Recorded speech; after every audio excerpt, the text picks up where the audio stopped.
મિત્રો અત્યારે હું લાખણી છું અને લાખણી અમારા ભગતભાઈના ખેતરે જે આપણે ઇન્ડિયા ગ્રોની પ્રોડક્ટ યુઝ કરાવી હતી બટાકામાં અને કમ્પ્લીટલી ડોઝ આપેલા છે બટાકાની અંદર.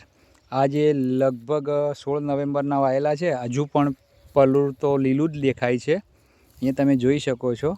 હા, સુકાવાની શરૂઆત થઈ ગઈ પણ તો પણ છતાં પણ હજુ પલુર એમ લાગે કે 10 દિવસ ઊભું રહે એવું લાગી રહ્યું છે. તો ભગતભાઈ, કેટલા ડોકા કાઢ્યા તમે? એક જ ડોકો કાઢ્યો. હા, એક ડોકામાં બટાકા કેવડા છે? બટાકા મોટા બેઠા ખૂબ જ.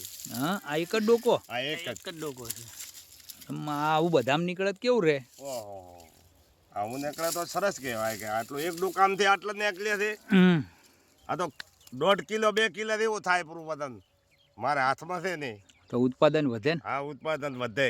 વિમલભાઈ, કેમ લાગે? બહુ સરસ સાહેબ. સારું.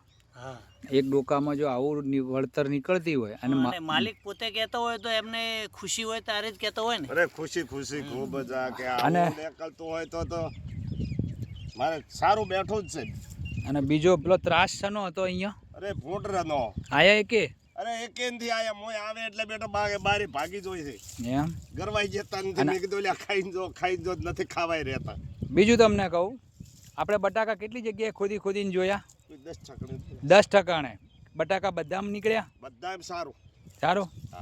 અને કરાય ના કર રાજી કે આવું દવા ને બીજી ને હાલતા રહેજો નરેશભાઈ. હા, આવું બધું તો અમારે ખૂબ ઉત્પાદન મળે.